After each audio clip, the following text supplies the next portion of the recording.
Hello everybody. Let us talk some more organizational psychology. Specifically, we got lesson 5 here, and we're going to delve into issues surrounding self-concept, personality, and emotion. So definitely kind of a social psychological approach to organizational psychology, but we've talked about that before. Roadmap of individual differences, well, and this can become important. Maybe this conversation is even more important in personnel psychology, but we have personality traits and we have personal values, and both of these merge to form the self-concept to some degree, right? So when we look at individual differences within the organization, they can derive from any one of these three areas. Now, within the self-concept is embedded a notion of self-esteem, that is a general appreciation for the self. And then self-efficacy is the belief that we're able to accomplish tasks that are ahead of us. Both self-esteem and self-efficacy can be built through success. And notice that measurement can go a long way here, because when we talk self-efficacy, what I'm really asking the question, how am I doing? That is, am I able to do this task properly? Am I improving on this task? And measurement can go a long way to answering those questions with objective data rather than a subjective sense, if you will. Self-monitoring is the ability to monitor one's impact on those around one. And the strictest sense of self-monitoring, am I willing to change up myself a little bit to create more favorable impressions? And we'll talk about that in greater detail. Now, because this is a class in organizational psychology, the degree to which I identify with the organization becomes part of the self-concept, right? And this is typical. We're all embedded in the organization of Ohio State, so to what extent do you wear branded clothing, etc., might be an indication of your identity. There's an interesting experiment done years ago, and it was done on a college campus, and what the researchers did was sample the number of people wearing college logo clothing, and they saw that when the football team had won the previous weekend, so when you go on campus Monday, you count the number of people, the proportion of people wearing school logo clothing. Had the football team won, then you saw a greater number of people wearing school logo clothing than had the team lost. So organizational identification can also be tied to success of the organization. The more appealing the organization, the more likely we are to identify, all else being equal. So this really comprises the unique individual, and part of being a good leader is understanding that your individuals do differ and what those differences mean. So from these derive then attitudes or behavioral intentions, and in lecture 6 we talk about this to a great extent, right? Talk about abilities, emotions, job satisfaction, and the ability to engage in self-management on the job. So we can't ignore the individual differences. They do have a certain level of explanatory power within the organizational context. Let's talk a little bit about self-concept. And self-concept is basically how one sees themselves. So I know we could get really complex about it, but let's not, right? It includes both a core system of values and a more variable situation component. So who I am and my identity, especially my core values, etc., is relatively unchangeable. I mean, it can be changed, and usually has to take these changes take place over time and represent learning. The situational component of the self is more flexible, and it's more context dependent or domain specific, if you will. So situational dependence, that is, we have multiple self-concepts. And William James was one of the first people to advance this idea in psychology. That is, William James said, you have as many selves as people with whom you interact. Right? Which is a fascinating concept, but it means that interaction, and we are interactive beings, that shapes the self we present to a certain extent. The exceptions, and it's a matter of magnitude. There's room for debate. Social psychologists emphasize the power of the situation and theorize in terms of person-situation interactions. So a social psychologist doesn't ignore individual differences, but uses individual differences typically as a moderator to nuance the understanding of situational impact. Personality psychologists emphasize personality components that demonstrate a consistency across situations. So when you have personality psychologists and social psychologists working together, I really believe you have the best of both worlds. Someone who's facile in individual differences as a personality psychologist, but a social psychologist saying, hey, look, we sometimes shape our behavior according to the situation, and our individual differences might impact how we react or behave in a given situation. Thus, social psychologists tend to be extremely interactionist, looking at person variables in the context of situational variables.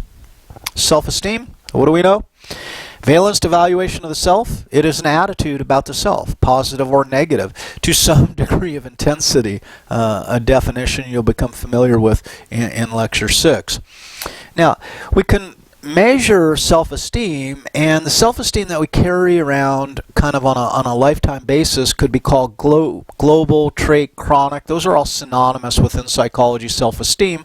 Overall, how good do you think you are? How good are you doing, right?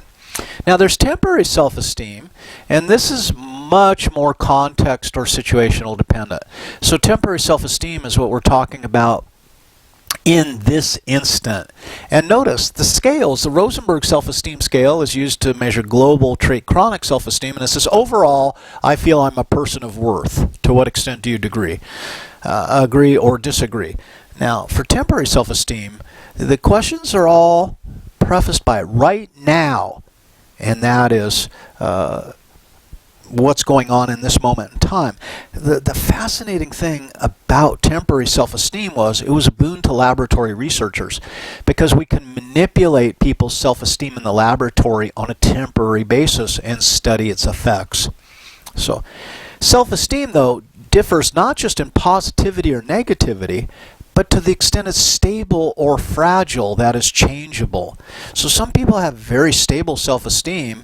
They might have a setback, they might produce a failure, but it doesn't have a huge impact on their self-esteem because their self-esteem is stable and really linked to global point of view. People with fragile self-esteem, temporary bumps in the road can cause them some severe distress, right, and really impact their self-esteem. Reaction to threat is different based on stability. So people who have stable self-esteem don't react to threat in the same manner with people who have fragile self-esteem. And then collective self-esteem, to the extent that we derive self-esteem from our group or our collective. Now, I want to focus on the first two we discussed there, the self-esteem, valence versus stability. And what we're doing is developing a 2x2 matrix here, an interesting one at that, a little different than many 2x2s. And what we can look at then, if I can have high or low self-esteem or somewhere in between, and then I can have fragile or stable self-esteem. Now, high stable folks, they think well of themselves, right? They have a positive attitude towards themselves, so they have high self-esteem, and it doesn't shift readily. So it's consistent, it's solid, and I would describe myself as having pretty high, stable self-esteem. You're not going to throw my self-esteem into the ditch with a failure, with an insult, with a challenge, and I can admit I'm wrong, and I make mistakes quite often, and I still feel good about myself because mistakes are kind of a normal human consequence, right? And sometimes we screw up. And what do? I say, hey, I screwed up. I'm sorry I screwed up, and I hope it didn't impact anyone horribly severely. And if it did, let me know how I can make it up. And I'll tell you what, I'm going to learn from this, and I'm going to become a better person as a result of my mistakes. So you can imagine high stable self-esteem employees are pretty easy to get along with, right? And they'll learn from their mistakes. They'll often admit their mistakes when they make them, even though they may go undetected. I may call up my boss and say, Lisa, Dr. Crevens-Brown, I messed this thing up, and I just wanted to let you know in advance that I messed it up, and here's what I've done to try and fix the situation. Do you have any ideas on it? Right? And this is one of the benefits of high stable, is they're usually willing to admit their mistakes, and they learn from their mistakes. Now, let's look at some of the other areas. Low stable. These people don't think very highly of themselves, and their opinion of themselves doesn't change readily. What does that sound like? Well, this is something we often see with clinical depression. I'm no good, I'll never be any good, everything I try, I screw up, I don't know what the point is. Notice their self-esteem is stable and it's in the ditch. And this is sad, and it's really hard, and this is one of the things that usually needs to be overcome in the treatment of clinical depression, is teaching people that, first of all, you don't suck in everything you do, maybe some things but not other things, and you start to generate alternative evidence of success, right, that not everything is a failure. So, low stable. Now, high unstable, and this is the danger zone, right? So, high unstable, these people think the world of themselves, but it's a fragile self-esteem, and they become easily threatened, and they often react violently, at least aggressively, when their self-esteem is threatened. So the smallest attack can cause them to employ a whole host of defense mechanisms, defense strategies, and maybe even willing to come to blows over it. These are people that, if we can suss them out, maybe in a lot of occupations, this is not someone we want on our team, because they don't take criticism. Constructive criticism means destructive criticism to them. They don't differentiate, and they don't tend to learn from mistakes. And when they're confronted with a mistake, they will deny it, and even before that, if they make a mistake, they'll try to conceal it or blame it on somebody else. This is not a good area of the quadrant. Now, the last one, I don't know what to call it, because I don't know, what does low unstable look like? And maybe that's just the flip side of the high unstable, or what the high unstable is trying to protect from. So the high fragile individual, consider the high self-esteem is fragile, requires considerable effort to defend, and they're always on the defense trying to defend their self-esteem. These people are braggarts, blowhards, they try to puff themselves up, but they have little evidence to really support their efficacy. So they employ many defense mechanisms, don't take criticism, and will employ any number of tactics to repair or enhance their self-esteem. Generally, if we can detect these people, I'd probably want to stay away from them in terms of employment and relationships, for that matter.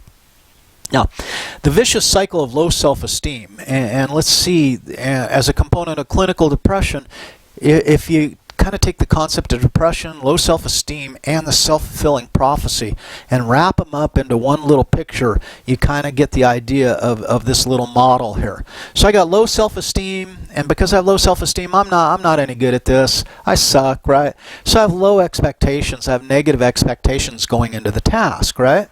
And if I don't think I'm going to do well, and I'm kind of convinced I'm not going to do well, then I'm likely to demonstrate low effort and high anxiety about the task. And notice, low effort and high anxiety pair up to really deteriorate the potential for a good performance. So failure becomes the likely outcome. And what does failure do? Well, I told you I'm no good. I told you I was going to screw it up. They engage in self-blame, and that then, because they're no good, and they now have further evidence that they're no good, sends their self-esteem into the ditch. So breaking the cycle of low self-esteem can be difficult, to say the least. And people who suffer from clinical depression, I mean, there's cognitive behavioral treatments that try to set people into tasks where they will be successful, and the success is reinforced, perceptually reinforced, that see, you were successful, you can do some things well, and you attempt to reverse this. Now notice we can do this with employees too, but we have to be careful on the tasks that we give some employees. If someone tends to have low self-esteem and maybe low self-efficacy, this slide, then what we need to do then is find them tasks where they're likely to succeed, or if it's a difficult task, scaffold them so that success is more likely to occur, and we can build up their self-esteem and build up their self-efficacy. And I think as a leader, this is a worthwhile task. It's a worthwhile project. It's a gift that we can give to people, really, that is beyond compensation, if you will, financial compensation. So self-efficacy is simply the belief in your ability to succeed in a given domain, right? So I have pretty high self-efficacy when it comes to if someone says, hey Mark, can you teach this class? And I'm like, yeah, I can teach this class, but then I have taught in my life, what, 11, 12, 13, 14 different classes, and each time someone has asked, can you teach this class? And I end up teaching it with some degree of success. So through experience, my self-efficacy is built up. Yeah, I can do that. Or, if you will, remember the little engine that could? Remember? I think I can, I think I can, I think I can. And as I approach that hill, I think I can, I think I can, I think I can, I think I can. And then you get to the top of the hill, spelling success, and what does the little engine who could say? I knew I could, I knew I could. And this is the building of self-efficacy. So when we're training employees, it's often important to scaffold the tasks, increment the tasks, if you will, so that it guarantees success for the employee and builds their self-efficacy. See, it's built on past experiences, but it's also built on comparative experiences. So if I watch Joe do an activity, and I say, well, if Joe can do it, I can do it. That is, I can also develop self-efficacy from a favorable comparison to someone I observed doing the task. Ultimately, this is going to affect your opinion of your ability to succeed. It's an evaluation of your current state. Now, think about Martin Seligman's learned helplessness. We're talking kind of the flip side here. In learned helplessness, it's the belief that no matter what I do, it's not going to make any difference. So this is really kind of the destruction of self-efficacy, the belief. And note that Seligman did his experiments allowing dogs to escape electrical shocks or preventing their escape, and dogs where the escape was prevented learned that they couldn't escape, and then even when an escape was available to them later in the experimental paradigm, they wouldn't take the escape because they didn't believe it would work. They had learned helplessness. Now, how many employees work day in, day out in an organization where they believe that nothing they do matters? And if you've set up, if you're managing a department or a business where people believe that nothing they do matters, you got to rethink your leadership strategy in that regard. So we want high self-efficacy. What does it buy us in the organization? Well, right, that is results. So where do the results come? The results give us prior experience, behavioral models to observe, persuasion from others. You can do this, right? Assessment of physical or emotional state. Man, I'm on my game today. Toss it towards me. There isn't nothing I can't conquer, right? So, sources of self-efficacy beliefs. Feedback generates self-efficacy, right? Hi, I know I can do this job, right? So this is the effect of high self-efficacy. I can do it. Behavioral pattern then, I'm going to be active, I'm going to select opportunities to show my stuff, right? I'm going to manage the situation. If there's obstacles coming at me, I'm going to figure my way around them, through them, over them. I'm going to set goals, smart goals if you will, remember that. And smart goals are the way to do it. That was not just an exercise in conversation. That was technique for success, right? I plan, prepare, I practice, 3 P's there to make sure I'm going to get it done. I try hard and I persevere, and if it doesn't look like it's working out, then I redouble my efforts. Right? I creatively solve problems, and that's another aspect of self-efficacy. I know I can do this. Maybe the old way didn't work, but I'll figure out a new way. And notice that self-efficacy and creativity, I'll figure out. That is, I will create a path to success. Right? I learn from my setbacks. Well, that didn't work, but that's okay. I've messed up before. It never, undermines the final result. And then you can visualize success. I know what this is going to look like to make this shit happen, right? And it limits stress because I don't have the anxiety concerning failure. I approach thinking that it's going to lead to success, okay? And that's what we're talking about, is success. So think about it as a manager, as a mentor, as a leader in your organization. How can you make this happen for your people? Because it's your responsibility. This is what leadership is about, is creating a dynamic environment where people can succeed, they can build their self-efficacy, and they can build their self-esteem. And they're going to take those benefits, and they're going to take them home to their children, they're going to take them home to their partners, they're going to take it home to their community, and everyone's going to benefit from this practice. That's one of the reasons I love teaching this course, because when we do things well and we're effective leaders in organizations, it's not just about the organization. It's about people, and it's about communities, far beyond the organization. Now, let's look at the flip side. Low self-efficacy beliefs, right? Well, the results generate prior experience, the same story, right? The self-efficacy beliefs. I don't think I can get this job done. I don't think I can do it, right? Based on prior experiences, failure begats failure, if you want to get a little cliche about it. I don't think I can get it done. So if I don't think I can get it done, well, I'm going to be passive. I'm not going to seek out opportunities, right? I'm going to avoid difficult tasks and maybe let someone else volunteer for that. I remember a research project I worked on for about 1.5 years. If you're in Psych of Emotion, you've heard about it, the research on the white supremacists. I remember the meeting, Social Cog Research Group. Von Hippel, Marilyn Brewer sitting at the head of the table, and they said, hey, we need a volunteer. We want to do research on white supremacists on the internet.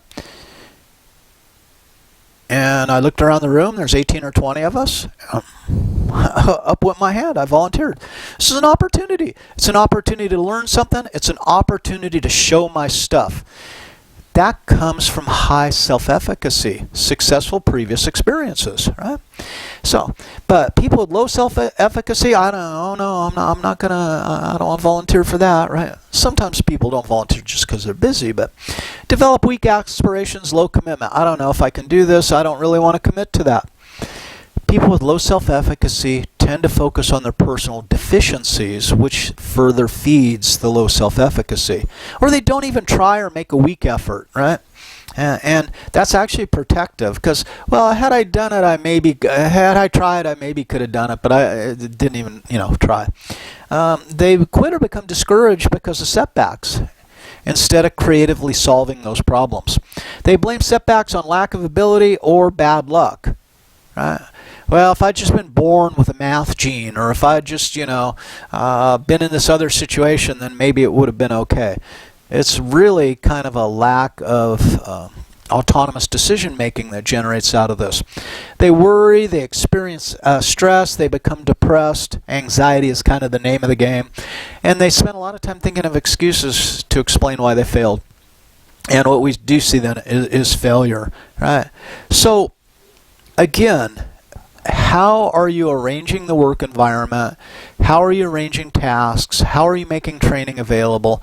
How are you ensuring either the success or the failure of your people? Because you are ensuring, one or the other. So what choices do you make to ensure that people will succeed?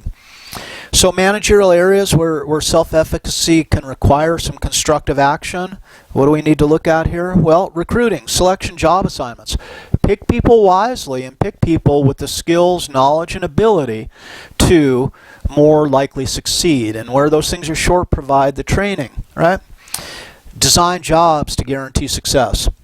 Training and development should be first and foremost. It should be on-the-job training. Remember, Deming understands all of this, and Deming said make training part of the deal. Right? Allow people to self-manage and teach them how to self-manage. Don't just say, oh, you can manage yourself. No, you have to work with them, and you have to increment it. This should be part of an employee improvement process. Should be part of their review process. What are you going to work on the next 6 months, and how are we going to know that you were successful as part of the performance evaluation strategy? Right? Goal setting and quality improvement. SMART goals, measurable goals, and demonstrates quality of improvement through those measurements. Coaching, deliberate, active coaching. Leadership and mentoring, and an appropriate system of rewards. Bottom line, this shit doesn't just happen. We don't wave a magic wand and beautiful things happen in organizations. It requires a tremendous amount of diligence. Okay? So let's call part 1 over, and we'll move on to part 2.